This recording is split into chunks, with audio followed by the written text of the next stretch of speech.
Next up, we have a guy who is known around the hallway for knowing almost every obscure sports fact that has ever been put on the internet.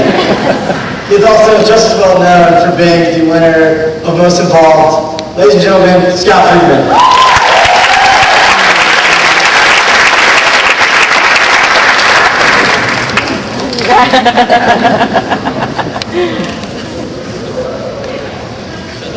With my hair, and that messes it up in one fell swoop. First of all, Miss Merlin, it's nice to meet you. I'm Scott Freedman. It was the fall of 2007. Starting quarterback for the Atlanta Falcons, believe it or not, was Michael Vick. That's not obscure, come on. Barack Obama was a U.S. Senator from Illinois. Arnold Schwarzenegger was the happily married governor of California. With only 4 kids.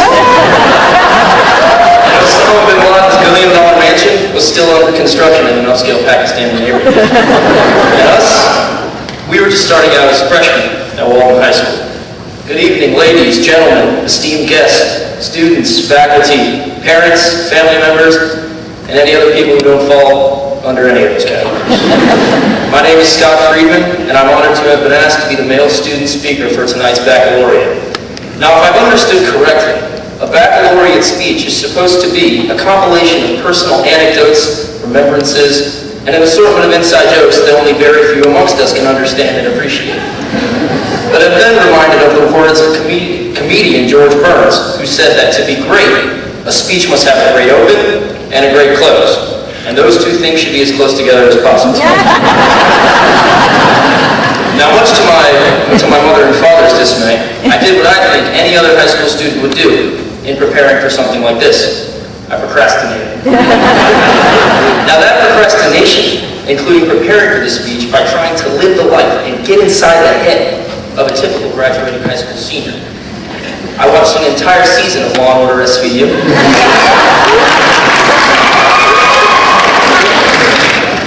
Everyone loves Stabler, we all do. I played countless hours of Xbox 360, and I went to Willie's 9 times in 1 week. You guys gonna do that? But by last week, with tonight's event drawing closer and closer, I had done a lot of thinking about what I wanted to share to you, but the writing was not quite there. I had a blank page. So to get down to business, I did what any good high school student would do. I turned to the internet for some helpful ideas that might stimulate my creativity, or as an administrator would call it, plagiarism. I didn't use Wikipedia on this, McNeil. I didn't use it. But this process turned out to only hinder my creativity, because all I really accomplished was watching the auto-tuned version of Snooki getting punched in the face. My face hurts. So I wanted to encapsulate 4 years of the class of 2011's amazing high school experience, as well as hopefully inspire, invigorate, and enrich the minds of my fellow classmates. So tonight, I'd like to share with you some of my most important memories from Walton High School. Like most of you, I walked into school back in the fall of 2007 as a freshman, took my seat in the homeroom with the other Fs. And then came senior year.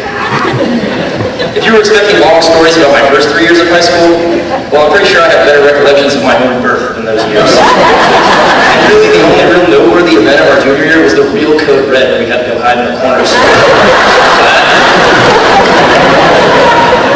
There's an old saying that the days go by slowly, but the years go by fast. And as I look back on our 4 years together, those words have never been more true. Senior year has been, without a doubt, everything we could have hoped for. We're on top of the school. We saw state championships in volleyball, men's soccer, men's lacrosse, women's tennis, women's cross country, and hockey.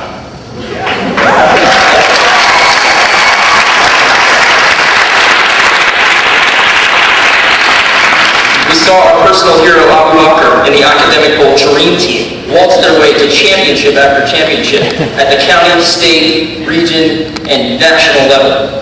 And yes, we saw a giant banana sprint across the pep rally, only to be tackled finally by 2 very hungry gorillas. Now personally, I began senior year like any other, classroom-wise. I paid attention, I took notes, asked questions, and I studied hard before my test to try to perform the best I could. So of course I was upset when my first summer reading test was closer to my age than a good test score. But unlike my previous 3 years at Walton, the most comforting and enlightening sentence popped into my head that first day. And it would pop into my head many times, and the heads of every senior, I believe, after every disappointing test, quiz, or homework score this past school year. Who cares?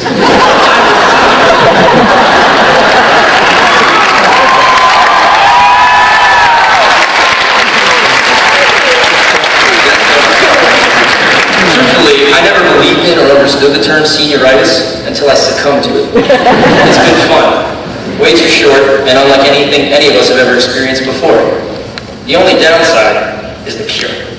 And I'm afraid that, like many of you, I'll be in for a rude awakening once I get to college next fall. I am going to college, by the way. I know a lot of you lost that bet. I know the road ahead for us will not be always smooth. There will be times when we struggle in college and beyond, with our jobs and other life challenges, but failure should only motivate us for success.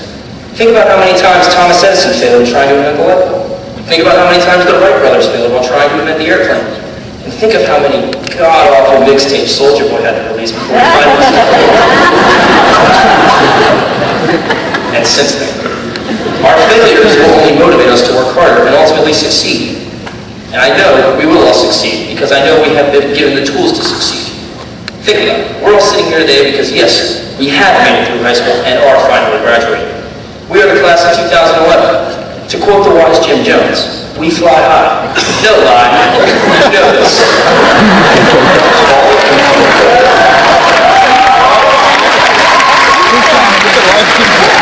Now, we learned a lot from our teachers, our administrators, and of course from each other. And in thinking about some life lessons to share with you tonight, I think the best life lessons were taught to us not in high school, but in kindergarten. And those kindergarten lessons are probably more relevant to us now as we prepare to go out into the world. First, share everything. Play fair. Don't hit people. Put things back where you found them. Clean up your own mess. Don't take things that aren't yours. Say you're sorry when you hurt someone. Wash your hands before you eat. Flush. Wherever you are.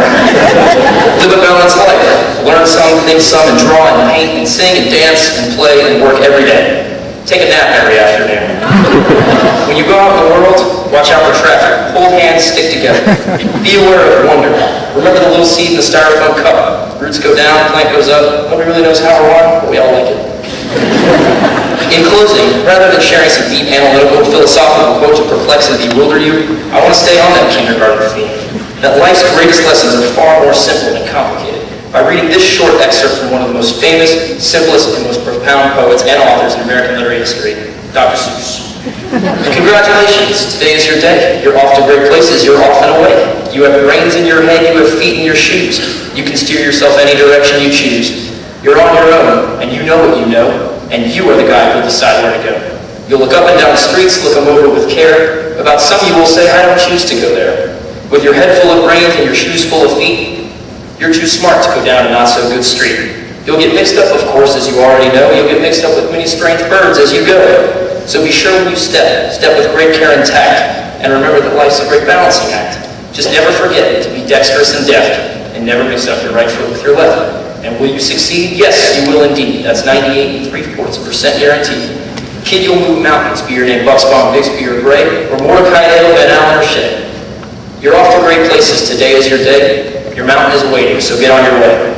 Congratulations to the Walton High School class of 2011. To quote another wise hip-hop sage,